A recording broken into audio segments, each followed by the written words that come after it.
దళపతి సుధీర్ బాబు గారిని మాట్లాడవలసిందిగా రిక్వెస్ట్ చేస్తున్నాము. సుధీర్ గారు. అందరికి నమస్కారం. Firstly nice to see you Jai here. Ashok నేను సపోర్ట్ అంటారు, కానీ జై ఎంటైర్ ఫ్యామిలీకి ఒక వెరీ స్ట్రాంగ్ పిల్లర్. ఏమైనా ఒక చిన్న ప్రాబ్లం ఉన్నా, అవసరం ఉన్నా, it's very easy to reach him and ఇమీడియట్గా రెస్పాండ్ అవుతారు. సో థ్యాంక్ యూ జై for that support to me and all the other guests. Nice to see you, sir, Bhaibhati sir and Prashant and everyone. And Ashok తన first cinema హీరోతో ఒక యాక్టర్గా మంచి marks వేయించుకున్నాడు. తర్వాత తన సెకండ్ సినిమా ఇలాంటి ఒక కమర్షియల్ సబ్జెక్ట్, ఇలాంటి ఒక స్ట్రాంగ్ కమర్షియల్ సబ్జెక్ట్ చూస్ చేసుకోవడం అంటే యాక్చువల్లీ ఎవరైనా ఇలా సజెషన్ ఇస్తుంటే కనుక I would say it's risky. కాకపోతే ఎప్పుడైతే నేను కొన్ని విజువల్స్ చూశాను, ఏది రిలీజ్ అయిన ట్రైలర్ కానీ, సాంగ్స్ కానీ, చేసిన డాన్సెస్ కానీ, దాని కట్అవుట్ కూడా కమర్షియల్ హీరోకి కరెక్ట్గా సెట్ అవుద్ది. సో నాకైతే ఇప్పుడైతే అసలు డౌట్ లేదు, డెఫినెట్గా కమర్షియల్ హీరోగా సక్సెస్ అవుతాడని చెప్పి. అండ్ నాకు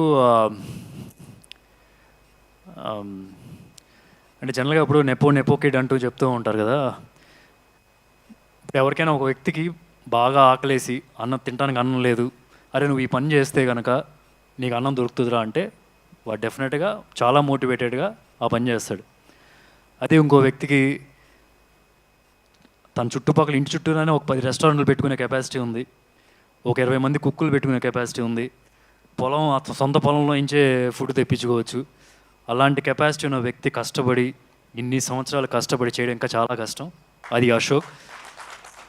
నేను చూస్తున్న ఆల్మోస్ట్ ఒక 8 years నుంచి తను ఎవ్రీ డే పెట్టే ఎఫర్ట్ నేను చూస్తూనే ఉంటా. నాకు ప్రియా ద్వారా తెలుస్తూనే ఉంటుంది ఎంత కన్సిస్టెంట్గా డీవియేషన్ లేకన్నా ఒకే ఒక ఫోకస్ హీరోగా సక్సెస్ అవ్వాలని చెప్పి. సో అది చాలు, డెఫినెట్గా సక్సెస్ అవుతాడు ఒకరోజు. ఈ సినిమా అనా కాకపోతే నెక్స్ట్ సినిమా అయినా సరే, ఎప్పుడైనా సరే ఒకటైతే ఫిక్స్, మంచి హీరోగా సెటిల్ అయిపోతాడు ఇక్కడ. So all the very best. And ఇంకొకటి, ఈ ఫిల్మ్లో నీ పేరు కృష్ణనా? సో మంచి సపోజ్ వచ్చుగా అయితే. అండ్ ఇందాక చెప్తున్నాడు మహేష్ రావడం కుదరదు, ఆబ్వియస్లీ మీకు అందరికి తెలిసిన రీజన్స్. కాబట్టి నాకు మహేష్ లేని లోటు అస్సలు, మహేష్ రాలేదన్న లోటే లేదు. ఏంటంటే మహేష్ తన సినిమాల ద్వారా ఇక్కడే కనిపిస్తున్నారు. ఇప్పుడు ఆయన సూట్ వేసుకున్నాడు రిషిలాగా, అండ్ పోఖ్రీలాగా ఇందాక ఒక టీషర్ట్ వేసుకోవడం చూశాను, అండ్ సూర్యాబాయ్ లాగా ఒక అతను చెక్స్ షర్ట్ వేసుకొని ఇప్పుడు నవ్వుతున్నాడు ఆయన. యా, సో అందరూ కనిపిస్తున్నారు. సో మహేష్ చేసే సినిమాల ద్వారా ఆ క్యారెక్టర్స్ని మీరు అందరు ఇంటికి తీసుకెళ్ళిపోయారు, అలాగే ఇక్కడ కూడా తీసుకొచ్చారు. సో మహేష్ ఇక్కడ లేడు, ఇక్కడే ఉన్నట్టే మాకు లేకపోయినా సరే. అండ్ తర్వాత ఈ సినిమా ప్రొడ్యూసర్స్ బాలా గారు, అంటే నాకు లాస్ట్ ఒక ఫ్యూ డేస్ క్రితం ఎప్పుడైనా నా సినిమా హరో మరాది రిలీజ్ డేట్ అనౌన్స్ చేసిన వెంటనే నెక్స్ట్ మా మేనేజర్కి ఒక ఫోన్ వస్తుంది బాలా గారి దగ్గర నుంచి, మేము కూడా అదే డేట్ అనుకుంటున్నామండి అని. దాని తర్వాత మళ్ళీ మానాన్ సూపర్ హీరో అప్పుడు కూడా మేము కూడా సుమారుగా అదే డేట్ అనుకుంటున్నాం అని చెప్పి ఫోన్ వచ్చింది. But they were nice to move their film అటు ఇటు. ఒకటైతే చాలా కాన్ఫిడెంట్గా అనిపిస్తుంది సార్, మీ దగ్గర ఒక క్వాలిటీ ఉంది, ప్రొడ్యూసర్ క్వాలిటీ. ఏంటంటే స్టార్ ప్రొడ్యూసర్ క్వాలిటీ ఉంది. అంటే దిల్ రాజు గారికి, నాగవంశీ గారికి ఒక హానెస్ట్గా మాట్లాడతారు మీడియాకి వచ్చి ముందుకు వచ్చినప్పుడు. సో అది ఎప్పుడు ఆడియన్స్తో బాగా కనెక్ట్ అవుతారు అనమాట అలాగా మాట్లాడితే కనుక. I can see that. So all the very best. చాలా సినిమాలు చేయాలి మీరు ఇక్కడ ఇండస్ట్రీలో. అండ్ ఈ సినిమా హీరోయిన్ మానస చాలా చాలా కంఫర్టబుల్గా మాట్లాడుతున్న ఇంటర్వ్యూలు చూస్తుంటే కనుక. ఐ స్టిల్ రిమెంబర్ నా ఫస్ట్ సినిమా ఏమై చేసేలో చిన్న రోల్ చేశాను. నన్ను ఇలాగే ఒక మైక్ ఇచ్చి మాట్లాడమంటే అక్కడ ఏఎన్ఆర్ గారు అందరూ ఉంచున్నారనమాట. నేను ఇలా స్టార్ట్ చేసి ఏం మాట్లాడాలో తెలియక పెట్టేసి వెళ్ళిపోయాను అనమాట. So but looking at our interviews are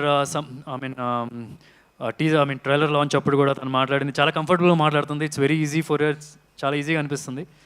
and whatever I've seen in the visuals also చాలా ఈజీగా చేస్తుంది.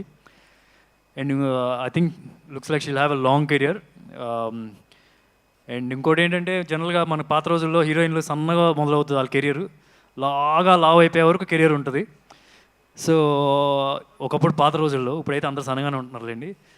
సో ఈ అమ్మాయి చూస్తే ఇంకా చాలా సన్నగా ఉంది, చాలా చాలా లాంగ్ కెరియర్ ఉంటుందని చెప్పి ఆమె పర్సనాలిటీ చూస్తే కూడా తెలుస్తుంది. So all the very best, welcome to Telugu film industry. అలాగే ఈ సినిమా డైరెక్టర్ అర్జున్ చాలా కాన్ఫిడెంట్గా ఉన్నారు, చాలా హానెస్ట్గా మాట్లాడారు. ఇదే హానెస్టీ మీ సినిమా మేకింగ్లో ఉందంటే డెఫినెట్గా ఆడియన్స్ అందరూ కనెక్ట్ అవుతారు. So all the very best you sir. And ఎక్కడో నాకేంటంటే బోయపాటి గారి రిఫరెన్స్ కనిపిస్తుంది. నా చిన్నప్పుడు ఏంటంటే నేను ఎప్పుడు ఒక ఫీల్ అయిపోయాను, అంటే ఒక థియేటర్లో సినిమా చూసి వచ్చిన తర్వాత ఇంటికి వెళ్ళిన తర్వాత కమర్షియల్ సినిమా అనగానే ఇలా అన్నప్పుడు బొక్కలు ఊగుతూ ఉంటాయి. నేను ట్రై చేస్తుండేవాడిని ఇంటికి వెళ్ళి అని. సో సినిమా ఇండస్ట్రీ సినిమాలోకి వచ్చిందో అర్థమైంది, కొద్దిగా స్లోమో షాట్స్ ఉంటాయి, అప్పుడు దానిలో కుదురుతాయి అని. సో ఐ కెన్ సీ పక్కా కమర్షియల్, ఐ మీన్ బోయపాటి గారి సినిమాలో కూడా అది కనిపిస్తూ ఉంటుంది జనరల్గా. అండ్ ఇంకెవరు మర్చిపోయారు. And Prashanth, thanks for giving this script to Ashok.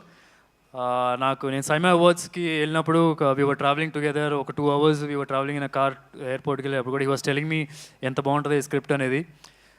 Thank you so much for giving this story to Ashok and supporting the film. And I wish the entire cast and crew all the very best. Please, November 22nd theaters లోనే చూడండి ఈ సినిమాని. Thank you. Thank you so much Sudheer Babu గారు. Yes, మీరు చేసినట్టుగానే చాలామంది try చేసినట్టున్నారు, ఇంటికి వెళ్ళి బొక్కలు ఊగుతాయా, అలాగే కొట్టినప్పుడు